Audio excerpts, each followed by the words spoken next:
चलिए ठीक है, सब कुछ सही है। उम्मीद करते हैं कि आप लोग भी सही होंगे, बहुत अच्छे से होंगे, पढ़ाई कर रहे होंगे, है ना। देखो हम लोग कंटिन्यू करते हैं अपने क्लास को। पिछले क्लास में हम लोगों ने देखा था क्या, तो पिछले क्लास में हम लोग देख रहे थे फिजिक्स क्लास 12th के लिए चैप्टर फर्स्ट हमारा चल रहा है कौन सा, इलेक्ट्रिक चार्जेस एंड फील्ड चल रहा था, है ना। जिसमें से इलेक्ट्रिक डायपोल को हम लोगों ने कंटिन्यू किया था, कंटिन्यू रखा था। इलेक्ट्रिक डायपोल क्या है तो हम लोग समझे थे कि जब दो इक्वल चार्ज होता है और दोनों चार्ज के बीच में क्या होता है, कुछ डिस्टेंस होता है, तो इसी को हम क्या कहते हैं, डायपोल कहते हैं। इसका मोमेंट भी देखे थे हम लोग, क्या है डायपोल का मोमेंट, इस पे न्यूमेरिकल्स भी किए थे। आज हम लोग समझते हैं क्या, टॉर्क को समझते हैं, है ना। टॉर्क को समझते हैं, और टॉर्क को कहाँ समझते हैं, तो यूनिफॉर्म इलेक्ट्रिक फील्ड। अगर आपका टॉपिक कंसेप्ट है क्लियर तो बाकी थियोरिटिकल पोर्शन आप अपने से भी कर सकते हैं, है ना। देखो टॉर्क को समझना है, टॉर्क ऑन ये डायपोल, टॉर्क ऑन ये डायपोल, यानी कि टॉर्क को डायपोल के रूप में समझना है, लेकिन कहां पे, तो यूनिफॉर्म इलेक्ट्रिक फील्ड में, यूनिफॉर्म इलेक्ट्रिक फील्ड में समझना है। तो समझिए सबसे पहले देखो, हम यूनिफॉर्म इलेक्ट्रिक फील्ड के बारे में पूरी कंटिन्यू क्लास लिए थे और कंप्लीट क्लास लिए थे न्यूमेरिकल के साथ। तो आप लोग अगर नहीं देखे होंगे इलेक्ट्रिक फील्ड तो आप लोग प्लेलिस्ट बना हुआ है, पीछे क्लास में आप लोग देख सकते हैं, है ना। फिर हम लोग समझे थे कि ये यूनिफॉर्म क्या होता है, पहले तो समझे थे इलेक्ट्रिक फील्ड क्या होता है, फिर समझे थे क्या यूनिफॉर्म क्या होता है। इलेक्ट्रिक फील्ड, चार्ज के चारों ओर क्या होता है, कुछ फोर्स होता है, उसी को क्या कहते हैं, इलेक्ट्रिक फील्ड कहते हैं। अब ये यूनिफॉर्म, यूनिफॉर्म का मतलब एक जैसा, यूनिफॉर्म का मतलब क्या होता है, एक जैसा, बायां दायां ऊपर नीचे हमेशा एक जैसा। यानी कि जब इलेक्ट्रिक फील्ड क्या है, एक स्ट्रेट लाइन में गया हो, ध्यान समझो। यूनिफॉर्म इलेक्ट्रिक फील्ड का मतलब, इलेक्ट्रिक फील्ड का मतलब क्या है, देखो जब हमारा इलेक्ट्रिक फील्ड एक स्ट्रेट लाइन में गया हो, कैसे गया हो, एक स्ट्रेट लाइन में गया हो, एक स्ट्रेट लाइन में गया हो, और ये लाइन कैसा हो, सीधा हो। ध्यान सुनो, जब इलेक्ट्रिक फील्ड हमारा कैसा हो, सीधा स्ट्रेट लाइन में हो, और इन दोनों लाइन के बीच का गैप अगर सेम हो, तो इसी को हम क्या कहते हैं, यूनिफॉर्म कहते हैं, यानी कि एक जैसा है ना। अगर इस प्रकार से रहता है, इस प्रकार से रहता है, इस प्रकार से रहता है, क्या एक जैसा दिख रहा है, नहीं दिख रहा है। यहाँ स्पेस ज्यादा है, यहाँ स्पेस कम है, भले स्ट्रेट लाइन है, ये अपने आप में स्ट्रेट है, लेकिन क्या इन दोनों एक दूसरे के कंपैरिजन में स्ट्रेट है, नहीं है, ठीक है। तो ये यूनिफॉर्म नहीं हुआ, तो इसी को समझना है कि यूनिफॉर्म इलेक्ट्रिक फील्ड। तो जब लाइन इलेक्ट्रिक फील्ड हमारा स्ट्रेट लाइन में हो और दोनों के बीच में कोई भी दो इलेक्ट्रिक फील्ड लाइन के बीच में हमारा गैप सेम हो, तो उसी को हम क्या कहते हैं, यूनिफॉर्म कहते हैं। अब इसी यूनिफॉर्म में क्या करना है, एक हमको डायपोल क्रिएट करना है। तो डायपोल हम लोग जानते हैं पॉजिटिव नेगेटिव चार्ज, यानी कि दो इक्वल चार्ज। तो दो इक्वल चार्ज अगर एक निश्चित सर्टेन डिस्टेंस पे हो, तो उसी को हम क्या कहते हैं, डायपोल कहते हैं। समझते हैं कि एक ये हमारा इस प्रकार से कुछ डायपोल है, ठीक है, इस प्रकार से है। एक मान लेते हैं ये हमारा क्या है, ये हमारा पॉजिटिव चार्ज है, प्लस क्यू चार्ज है, और ये मान लो कि ये नेगेटिव माइनस क्यू चार्ज है। देखो डायपोल बन गया, है ना, डायपोल बन गया, एक पॉजिटिव चार्ज एक नेगेटिव चार्ज, डायपोल बन गया। अब यहां से हमको समझना है क्या, देखो हम जानते हैं कि डायपोल का जो मूवमेंट, डायपोल का जो डायरेक्शन होता है वो क्या होता है, नेगेटिव से पॉजिटिव की ओर होता है। ये चीज हम बता चुके हैं, किधर से किधर होता है, नेगेटिव से पॉजिटिव की ओर होता है। लेकिन इलेक्ट्रिक फील्ड, ये जो इस प्रकार से लाइन गया है, ये किसका गया है, इलेक्ट्रिक फील्ड का है। तो इलेक्ट्रिक फील्ड का डायरेक्शन क्या होता है, पॉजिटिव टू नेगेटिव होता है ना, पॉजिटिव टू नेगेटिव होता है। तो ये इधर से इधर की ओर जा रहा है, इधर से इधर की ओर जा रहा है, इधर से इधर की ओर जा रहा है, इधर से इधर की ओर जा रहा है। इसका मीनिंग क्या है, इधर हमारा पॉजिटिव होगा और इधर हमारा क्या होगा, नेगेटिव होगा। तो हम यहाँ चूंकि हम इलेक्ट्रिक फील्ड नहीं बनाए, इसलिए उसको हम मेंशन नहीं किए कि कौन पॉजिटिव है कौन नेगेटिव है। आपको खुद से इतना समझना होगा कि ये इधर से इधर की ओर जा रहा है, तो इधर पॉजिटिव होगा, इधर नेगेटिव होगा। तो एक मिनट के लिए हम देखो बना दे रहे हैं, ये समझो कि क्या है, ये हमारा इधर की ओर क्या है, पॉजिटिव है। अब देखो जरा सा ध्यान से सुनो, गौर करने वाली बात है, ये भी पॉजिटिव है, ये भी पॉजिटिव है। तो ये जो फोर्स ये है क्या करेगा, इसको दूर हटाएगा। ये वाला जो चार्ज है ये क्या करेगा, इस वाले को क्या करेगा, अपने से दूर हटाएगा, क्योंकि पॉजिटिव पॉजिटिव क्या होता है, रिपल्सन होता है ना। तो ये क्या करेगा, इधर की ओर, इधर बाहर की ओर क्या लगाएगा, फोर्स लगाएगा, बाहर की ओर क्या लगाएगा, फोर्स लगाएगा। लेकिन कितना फोर्स लगाएगा, तो देखो हम लोग जानते हैं इलेक्ट्रिक फील्ड बराबर क्या होता है, फोर्स अपॉन चार्ज होता है। इलेक्ट्रिक फील्ड बराबर क्या होता है, तो फोर्स अपॉन चार्ज होता है। तो यहां से हम फोर्स बराबर निकाल सकते हैं क्यू ई, फोर्स बराबर क्या निकाल सकते हैं, क्यू ई, क्रॉस मल्टीप्लाई कर दिए तो यहाँ पे इस चार्ज के कारण इधर की ओर जो फोर्स लगाया जा रहा होगा वो क्या है, QE है ना। तो ये फोर्स हमारा कितना लग रहा है यहाँ पे, तो QE लग रहा है। फोर्स कितना लग रहा है, QE लग रहा है। उसी प्रकार से अगर हम यहाँ पे देखें तो ये पॉजिटिव है, ये नेगेटिव है, तो पॉजिटिव वाला बुलाएगा अपने तरफ, आ जाओ मेरी तरफ आ जाओ, फुसला लेगा एकरा, है ना, फुसला लेगा अपने तरफ, क्या करेगा, आकर्षित करेगा, अपने तरफ अट्रैक्ट करेगा। तो ये क्या करेगा, अट्रैक्ट करेगा, तो कोई ना कोई फोर्स से कर रहा होगा, तो कोई ना फोर्स, सही बात है। तो जब यहाँ चार्ज था तो ये फोर्स लगा, तो सेम चार्ज यहाँ है तो फोर्स भी हमारा सेम यही लगेगा। तो यहाँ इधर की ओर फोर्स लग जाएगा, यहाँ किधर की ओर फोर्स लग रहा है, इधर की ओर लग रहा है। ये भी कितना लग रहा है बाबू, तो ये भी हमारा QE लग रहा है। QE फोर्स कहाँ से आया, तो यहाँ से आया, ठीक है। अब हमको देखने वाली बात ये है, अब मान लेते हैं कि इन दोनों चार्ज के बीच का जो डिस्टेंस है वो दे रखा है, कितना है, 2a है। कितना है, 2a, क्योंकि हम लोग शुरू से मानते आ रहे हैं कि एक डायपोल के बीच का डिस्टेंस जो लेकर के चल रहे हैं वो कितना है, 2a है। तो ये 2a हो गया। अब यहाँ पे देखो कि चार्ज सेम, तो फोर्स भी तो सेम लग रहा है, यहाँ भी QE है, यहाँ भी QE है। ये नेगेटिव चार्ज के कारण से यहाँ QE लग रहा है, ये पॉजिटिव चार्ज के कारण से लग रहा है। अब नेगेटिव पॉजिटिव का मीनिंग होता है कि वो डायरेक्शन को बताता है कि एक डायरेक्शन ये इधर की ओर जा रहा है तो ये इधर की ओर जा रहा है, इससे मतलब है कि एक पॉजिटिव चार्ज है, एक नेगेटिव चार्ज है। अब यहाँ पे गौर करने वाली बात है कि जितना फोर्स इधर की ओर लग रहा है उतना ही फोर्स इधर की ओर लग रहा है, जितना फोर्स इधर की ओर लग रहा है उतना ही फोर्स इधर की ओर लग रहा है। मान लो, समझो बाबू, मान लो, ध्यान से सुनो, आप एक बकरी इधर, मान लेते हैं कि आप लोग खूब सारा खेल किए होंगे। मान लो कि ये हाथी है, ठीक है, एक हाथी इधर से रस्सी खींच रहा है, एक हाथी इधर से रस्सी खींच रहा है, एक हाथी इधर से रस्सी खींच रहा है। तो क्या ये रस्सी कहीं पर जाएगा, नहीं, यहीं का यहीं कांस्टेंट खड़ा रह जाएगा। क्यों, क्योंकि जितना ताकत इधर लग रहा है उतना ही ताकत इधर लग रहा है, तो ये कहीं नहीं जाएगा। उसी प्रकार से जितना फोर्स उधर लग रहा है उतना ही फोर्स इधर लग रहा है। तो इस कारण से जो नेट फोर्स निकल के आएगा, नेट फोर्स हमारा निकल के आएगा, वो कितना हो जाएगा, 0 न्यूटन हो गया। कितना हो गया, 0 हो गया, क्योंकि जितना फोर्स इधर लग रहा है उतना फोर्स इधर लग रहा है। तो दोनों एक दूसरे को क्या कर दे रहा है, 0 कर दे रहा है, माइनस कर दे रहा है, ठीक है। अब इसी को हम दूसरे कंसेप्ट में लेकर के समझते हैं कि मान लेते हैं कि ये इस प्रकार से रहता, टॉर्क इस प्रकार से है, मान लो इस प्रकार से है। तभी बताया कि नेगेटिव पॉजिटिव एक दूसरे को क्या होता है, अपोजिट होता है। तो एक फोर्स इधर की ओर लगा, दूसरे फोर्स इधर की ओर लगा। मान लेते हैं कि इधर भी फोर्स हमारा QE है, इधर की ओर हमारा फोर्स क्या है, QE है। तो देखो ये इधर की ओर लग रहा है, ये इधर की ओर लग रहा है, क्या यहाँ पे फोर्स नेट कितना हो जाएगा, 0 हो जाएगा। अब बात करते हैं, फोर्स तो समझ लिए, यहाँ पे भी फोर्स 0 हो गया, यहाँ पे भी फोर्स क्या हो गया, 0 हो गया। अब हम टॉर्क की बात करते हैं, ये वाले टॉर्क की बात करते हैं। टॉर्क को हम लोग इस प्रकार से रिप्रेजेंट करते हैं, टाउ से, ठीक है। ये टॉर्क का सिंबल हो गया, ठीक है। समझो, टॉर्क का पहले मीनिंग समझते हैं। टॉर्क का मीनिंग क्या है बाबू, अपने जगह पे दंदना के घूम जाना ही क्या कहलाता है, टॉर्क कहलाता है। टॉर्क कुछ नहीं है, टॉर्क कुछ नहीं है, अपने स्थान पे घूम जाना ही क्या कहलाता है, टॉर्क कहलाता है। अपने स्थान पे घूम जाना ही क्या कहलाता है, टॉर्क कहलाता है। जैसे समझो, मान लो आपकी मम्मी और पापा में झगड़ा हो गया, मम्मी पापा में क्या हो गया, झगड़ा हो गया। तो मम्मी कहेगी, रे हमारा बात नहीं सुनेगा, रे तोरा इतना खिलाते पिलाते नहीं सुनेगा। पापा कहेगा, रे पकड़वा रे, तोरा हम ही ना पैसा देते हैं, हमारी बात नहीं सुनेगा। अब ले लड़का फंस गया बीच में, मम्मी अलगे खींच रही है, पापा अलगे खींच रहा है, मम्मी अलगे खींच रही है, पापा अलगे खींच रहा है। दोनों का फोर्स क्या है, बराबर है। तो फोर्सवा तो दोनों का 0 हो गया, मम्मी वाला पापा वाला कैंसिल हो गया। लेकिन बुतरू तो फंस गया है पापा मम्मी के बीच में, तो बुतरू भागेगा कहीं नहीं। मम्मी बोलेगा हाँ मम्मी आ गए, पापा बोलेगा हाँ पापा आ गए, मम्मी पापा, ये दोनों के बीच में घूम के रह जाएगा। तो देखो फोर्स तो 0 हो गया, लेकिन मम्मी पापा के कारण से वो क्या है, उन्हीं दोनों के बीच में घूमना शुरू कर दिया। तो वही हो गया टॉर्क, वही क्या हो गया, टॉर्क हो गया। उसी प्रकार से यहाँ तो फोर्स 0 हो गया था, यहाँ भी फोर्स 0 हो गया था। लेकिन बाबू यहाँ पर जो फोर्स लग रहा है वो दोनों अलग अलग लाइन में लग रहा है। दोनों क्या है, अलग अलग लाइन में लग रहा है, अलग अलग लाइन में लग रहा है। ये वाला फोर्स इस वाले लाइन में लग रहा है, ये वाला फोर्स इस वाले लाइन में लग रहा है। अलग अलग फोर्स में अलग अलग लाइन ऑफ एक्शन है, ठीक है।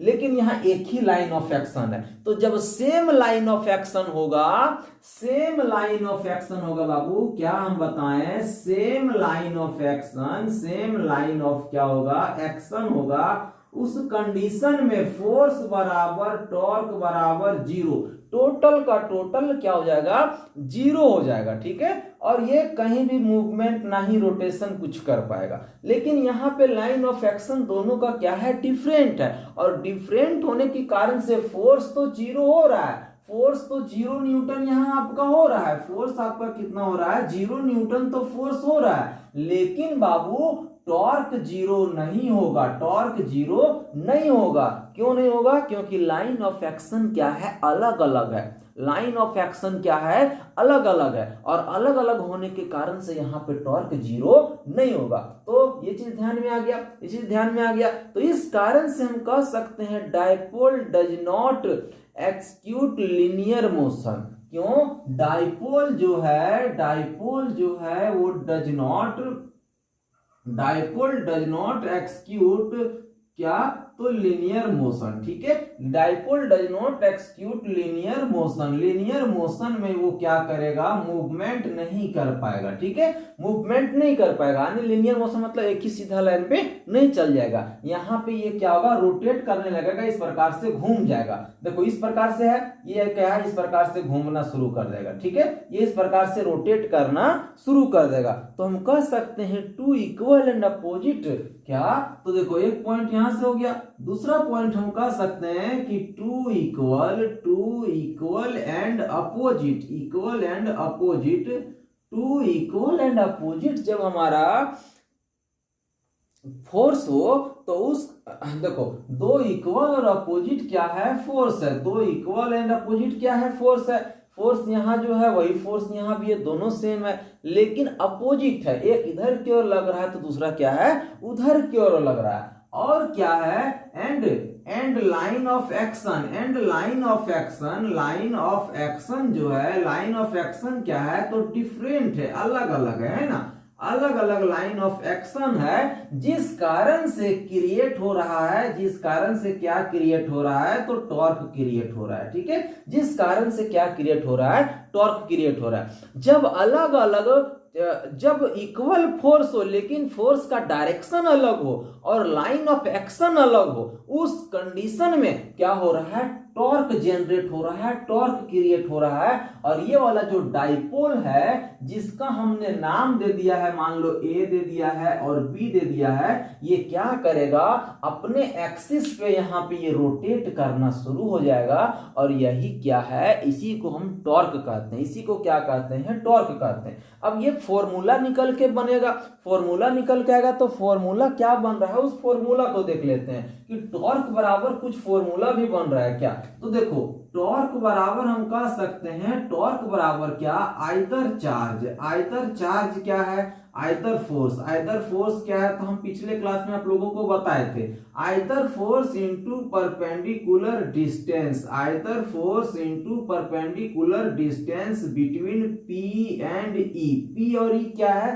तो पी से डाइपोल मोमेंट हो गया और ई से इलेक्ट्रिक फील्ड हो गया, यानी कि टॉर्क बराबर फॉर्मूला हो जाएगा आइदर चार्ज, आइदर फोर्स का मतलब है चाहे ये वाला फोर्स लीजिए चाहे तो ये वाला फोर्स लीजिए, दोनों में से कोई एक लीजिए क्योंकि दोनों का दोनों इक्वल है। And perpendicular distance between P and E, यानी कि ये आपका जो इलेक्ट्रिक फील्ड हो गया, ये डाइपोल हो गया, इसके बीच का परपेंडिकुलर डिस्टेंस। अब परपेंडिकुलर डिस्टेंस हमको समझना पड़ेगा कि कहां से परपेंडिकुलर डिस्टेंस निकाले। तो देखो ये परपेंडिकुलर डिस्टेंस हम देखते हैं, यहां से क्या करते हैं, इसको हम क्या करते हैं, इसको हम यहाँ पे कंस्ट्रक्ट किए इस प्रकार से। ठीक है, अब यहीं से हम परपेंडिकुलर डिस्टेंस दो तरीके से निकाल सकते हैं। कैसे समझिए, ये वाला जो डाइपोल हमारा ए और बी है, डाइपोल जो हमारा ए और बी है, अगर हम इस ए बी को क्या करें, रिसॉल्व करें, इस ए बी को क्या करें, रिसॉल्व करें, तो इधर की ओर यहाँ पे ये हमारा डाइपोल हो गया, इसको इधर की ओर लिख रहे हैं। ठीक है, ये बिंदु आपका ये है और ये चार्ज कौन सा है, तो नेगेटिव चार्ज है। ठीक है, मान लेते हैं कि यहाँ पे एंगल कितना बन रहा है, थीटा बन रहा है, एंगल कितना बन रहा है, थीटा बन रहा है। ठीक है, तो इस वाले डाइपोल को 2a को हम रिसॉल्व करें तो इधर की ओर हमारा क्या बन गया, 2a sin theta. 2a cos theta angle के साथ क्या बनाता है, कॉस बनाता है, ठीक है। और इधर की ओर इस लाइन के परपेंडिकुलर इधर की ओर क्या बन जाएगा, इधर की ओर हमारा क्या बन जाएगा, इधर की ओर हमारा बन जाएगा क्या, तो यहाँ कॉस है, यहाँ क्या हो जाएगा, साइन हो जाएगा, तो क्या हो जाएगा 2a sin थीटा हो जाएगा, ठीक है। अब देखो जो ये वाला साइन थीटा निकल के आया वही तो लाइन ये वाला है ना, जो इसका जितना लंबाई है 2a sin थीटा उतना ही लंबाई इसका भी है। तो यहां से हम कह सकते हैं कि हमारा परपेंडिकुलर जो निकल के आया वो कितना है, 2a sin थीटा है। कितना है, 2a sin थीटा है। परपेंडिकुलर का मतलब 90 डिग्री का एंगल बनना चाहिए, है ना। तो देखो यहाँ पे 90 डिग्री का एंगल बन रहा है। एक तरीके से और हम कर सकते हैं, कैसे से समझिए, साइन थीटा बराबर हम लोग जानते हैं परपेंडिकुलर डिवाइडेड बाय क्या, हाइपोटेनियस। अब ये थीटा के सामने वाले क्या होता है, परपेंडिकुलर का नाम क्या है, तो यहाँ पे बी है, यहाँ पे एन हम लोग नाम दे देते हैं। तो बी एन हो गया, क्या हो गया, बी एन हो गया। अब यहाँ पे एच हाइपोटेनियस, तो ये आपका क्या हो गया, हाइपोटेनियस, चूंकि थीटा के सामने परपेंडिकुलर उस एक बच गया तो आधार हो गया, तो ये हाइपोटेनियस कितना है, 2a है, तो ये आपका 2a हो गया। क्रॉस मल्टीप्लाई करेंगे तो bn बराबर, क्रॉस मल्टीप्लाई करेंगे तो bn बराबर क्या हो जाएगा, साइन थीटा इंटू 2a, तो 2a sin थीटा। तो परपेंडिकुलर डिस्टेंस जो निकल के आ रहा है वो आपका वो क्या है, bn है। और आइदर फोर्स में क्या ले लेंगे, QE ले लेंगे, और ये QE का QE रह गया, और ये bn का वैल्यू क्या है, 2a sin थीटा। तो हम कह सकते हैं क्या, 2a sin थीटा। ये किसके बराबर है, ये किसके बराबर है, तो ये टाउ के बराबर है, टॉर्क के बराबर है। हम लोग एक चीज और पढ़े थे, 2a हम लोग जब पढ़े थे डाइपोल मोमेंट P बराबर क्या पढ़े थे, 2a इंटू क्यू, क्या, तो 2a क्या था, तो 2a था दो चार्ज के बीच का डिस्टेंस, 2a क्या था, दो चार्ज के बीच का डिस्टेंस, इंटू क्यू क्या था, चार्ज था। तो ये हमारा क्या बन गया था, डाइपोल मोमेंट बन गया था। तो यहां से 2a ले लेंगे, यहां से q ले लेंगे, तो इसके बदले क्या लिख देंगे, p। तो टाउ बराबर हम लिख सकते हैं, टाउ बराबर क्या, तो टाउ बराबर PE sin थीटा, क्या, तो PE sin थीटा। ये आपका क्या निकल के आ गया, टाउ बराबर PE sin थीटा। कैसे निकल के आया, समझ में आया।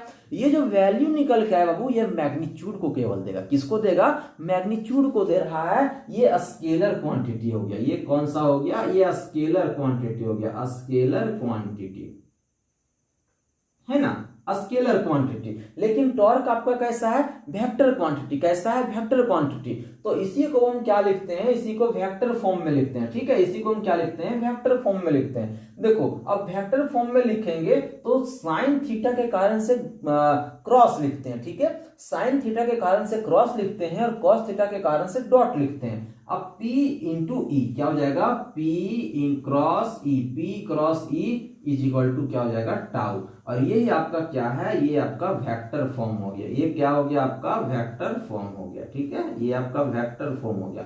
बाबू यहाँ पे आप लोग E क्रॉस P नहीं कर देना, ठीक है। E क्रॉस P नहीं कर देना। अगर E क्रॉस P अगर आप लोग कर दीजिएगा ना तो वो गड़बड़ हो जाएगा। गड़बड़ क्या होगा कि यहाँ पे जो रोटेशन हो रहा है ना वो इनवर्ड हो रहा है। फ्लेमिंग के राइट हैंड रूल के अनुसार से अगर हम इलेक्ट्रिक फील्ड लेंगे, फोर्स लेंगे, तो एक्सिस जो होगा वो किधर की ओर, इनवर्ड, अंदर की ओर घुसेगा, ठीक है। जैसे ये डाइपोल हो गया, ये क्या हो गया, डाइपोल हो गया। ये इधर की ओर क्या जा रहा है, इलेक्ट्रिक फील्ड, ये इलेक्ट्रिक फील्ड जा रहा है, ये आपका क्या हो गया, डाइपोल। तो डाइपोल जो है, अब देखो ये प्लस है, ये माइनस है, ये किधर की ओर, नीचे की ओर, डाउनवर्ड की ओर घूमेगा, तो डाउनवर्ड की ओर घूमेगा। देखो डाउनवर्ड की अगर घूम रहा है तो ये मेरा थंब किधर जा रहा है, अंदर की ओर जा रहा है, इनवर्ड जा रहा है ना, इनवर्ड जा रहा है। जिस कारण से अगर इनवर्ड जाएगा तो पहले मोमेंट, फिर क्या है, इलेक्ट्रिक फील्ड, ठीक है। तो हम लोग लिखेंगे टाउ बराबर P वेक्टर E, क्या हो जाएगा, वेक्टर P वेक्टर E हो जाएगा। ये आपका क्या हो गया, फॉर्मूला बन गया। स्केलर क्वांटिटी में भी और वेक्टर क्वांटिटी में भी ये मैग्नीट्यूड देगा, ये आपको क्या दे देगा, डायरेक्शन दे देगा। कोई दिक्कत है, तो यहां से आपका टॉर्क कंप्लीट हो गया। हमने अब देखो यहां से एक चीज हम देख सकते हैं इस वाले फॉर्मूले से कि टॉर्क डिपेंड करेगा किसके ऊपर डिपेंड करेगा, तो P जितना मल्टीपल में जो रहेगा वो क्या करेगा, टॉर्क को बढ़ाएगा। जो डिवाइड में रहता है वो क्या करता है, घटाता है। किसी भी चीज में अगर गुना में है तो बढ़ाएगा, डिवाइड में है तो घटाएगा। देखो P गुना में है, E गुना में है, साइन थीटा गुना में है, ठीक है। पीई और साइन थीटा सभी का सभी क्या है, मल्टीप्लाई में है। तो टॉर्क डिपेंड करेगा, टॉर्क डिपेंड, यहां से हम लिख सकते हैं टॉर्क डिपेंड्स ऑन किस पे, तो मोमेंट पे डिपेंड कर रहा है, इलेक्ट्रिक फील्ड पे डिपेंड कर रहा है और थीटा पे भी डिपेंड कर रहा है। ठीक है, थीटा पे भी क्या कर रहा है, डिपेंड कर रहा है। कोई दिक्कत यहां तक, कोई दिक्कत यहां तक बाबू, आप लोग बताइए। तो ये आपका हो गया। ठीक है, थीटा क्या है, तो थीटा बाबू डायपोल और इलेक्ट्रिक फील्ड के बीच का क्या है, एंगल है। ठीक है, तो ये आपका टॉर्क कंप्लीट हो गया। टॉर्क क्या हो गया, टॉर्क ऑन ये dipole in uniform electric field complete होता है। ठीक है, एक दो न्यूमेरिकल हम लोग कर लेते हैं। ठीक है, एक दो न्यूमेरिकल कर लेते हैं, किस प्रकार से न्यूमेरिकल डाटा दिया रहेगा, फॉर्मूला पे पुट करना है, आपका सॉल्यूशन हो जाएगा। ठीक है, तो देखो एक न्यूमेरिकल कह रहा है, न्यूमेरिकल फर्स्ट वाला न्यूमेरिकल को हम लेते हैं, इधर ही कहीं लेते हैं, इधर दिख रहा है ना, दिख रहा है। ठीक है, मान लो न्यूमेरिकल पी दे दिया है, न्यूमेरिकल क्वेश्चन ले रहे हैं, एक न्यूमेरिकल है, तो मोमेंट आपको दे रखा है, मोमेंट मान लो कि दे रखा है, मोमेंट क्या है, P बराबर, क्वेश्चन ले रहे हैं P बराबर 2 × 10⁻⁻⁷ कूलम मीटर। ठीक है, ये क्या दे दिया आपको, मोमेंट दे दिया, P बराबर 2 × 10⁻⁷ कूलम मीटर। कुछ भी डाटा हो उससे फर्क नहीं पड़ता है। ठीक है, थीटा का वैल्यू मान लेते थे कितना, 30 डिग्री, थीटा कितना हो गया, 30 डिग्री। इलेक्ट्रिक फील्ड का वैल्यू मान लेते हैं, आपको दे दिया कितना, तो इलेक्ट्रिक फील्ड का वैल्यू मान लेते हैं कि 4 × 10⁻⁻3, 4 × 10⁻⁻3, ये किसका वैल्यू आ गया, तो इलेक्ट्रिक फील्ड का। ठीक है, न्यूटन पर कूलम, न्यूटन पर कूलम। आपको पूछा कि टॉर्क बराबर क्या होगा, बताइए, टॉर्क बराबर क्या होगा बताइए, नीचे नहीं दिख रहा है, 1 मिनट।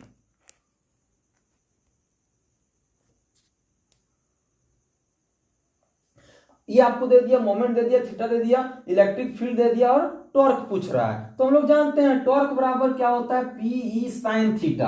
तो यहाँ पे लिख सकते हैं, यहाँ पे हम लोग लिख सकते हैं टॉर्क बराबर क्या होता है, तो पीई साइन थीटा। ठीक है, पी का वैल्यू कितना दिया है, 2 × 10⁻⁷, 2 × 10⁻⁻7। थीटा का ई का वैल्यू कितना है, 4 × 10⁻⁻3, तो 4 × 10⁻⁻3 दिख रहा है ना, 4 × 10⁻⁻3 दिख रहा है ना, 1 मिनट नहीं दिख रहा है। ठीक है, ये हो गया। अब थीटा का वैल्यू क्या हो गया, पी का वैल्यू हो गया, ई का वैल्यू हो गया साइन थीटा। तो साइन 30 डिग्री, साइन 30 डिग्री का वैल्यू कितना होता है, 1/2। तो 1/2 से यहां मल्टीप्लाई, थोड़ा इधर हम लिख देते हैं। ठीक है, 1/2 से क्या कर देंगे, मल्टीप्लाई कर देंगे, 2 से 2 हमारा कैंसिल हो गया, तो बचा क्या, यहाँ पे हमारा 4 बच गया, 4 बच गया, और 10⁻⁻7 और -3 कितना हो जाएगा, 10⁻⁻10 हो जाएगा, 10⁻ कितना हो जाएगा, -10 हो जाएगा। यूनिट की बात करें तो न्यूटन मीटर। ठीक है, यूनिट की बात करें तो क्या हो जाएगा, न्यूटन मीटर। टॉर्क का ऐसा यूनिट क्या हो गया, न्यूटन मीटर। तो ये आपका न्यूमेरिकल इजी आता है। ठीक है, एक और क्वेश्चन की अगर हम बात करें, एक और क्वेश्चन की बात करें, देखो एक और क्वेश्चन की हम बात करते हैं, तो कुछ नहीं, डाटा को केवल चेंज कर दो। मान लो कि P के जगह हमने लिख दिया क्या, P के जगह लिख दिया कि 3 × P बराबर दिया है 3 × 10⁻⁻2, क्या, तो कूलम मीटर। थीटा का वैल्यू मान लेते हैं कितना दे दिया, 45 डिग्री दे दिया। इलेक्ट्रिक फील्ड का वैल्यू कितना दे दिया, तो 6 × 10⁻⁻4 न्यूटन पर कूलम दे दिया। ठीक है, ये वैल्यू आ गया। तो आपको पूछा कि टाउ का वैल्यू क्या हुआ, what is the value of tau, sorry torque का वैल्यू क्या होगा। कुछ नहीं, ये फॉर्मूला पे पुट करो, टॉर्क बराबर हम जानते हैं क्या होता है, तो P sine theta, P sine theta. P का वैल्यू कितना है, तो 3 × 10⁻⁻2। ई का वैल्यू कितना है, तो 6 × 10⁻⁴। साइन या थीटा कितना है, 45 डिग्री। साइन 45 डिग्री का वैल्यू कितना होता है, 1/√2। कितना, 1/√2, इतना ही होता है, हाँ 1/√2। तो 1/√2 से मल्टीप्लाई कर देंगे। अब इसी को सॉल्व करो, देखो जब यहाँ क्या हो जाएगा, 3 3 9√2, 9√2 × 10⁻⁻ कितना हो जाएगा, -6 हो जाएगा न्यूटन मीटर। ये आपका क्या हो गया, आंसर हो गया। ये आपका क्या हो गया, आंसर हो गया। ठीक है, यही आपका क्या हो गया, आंसर हो गया। देखो कोई दिक्कत यहाँ तक, कोई दिक्कत यहाँ तक। तो आज हम लोग यहीं तक रखते हैं। ठीक है, टॉर्क आपका कंप्लीट होता है, टॉर्क आपका कंप्लीट होता है। फिर हम लोग नेक्स्ट क्लास हम लोग नेक्स्ट टॉपिक लेकर के आएंगे। ठीक है, आज के लिए यहीं तक। थैंक यू, धन्यवाद।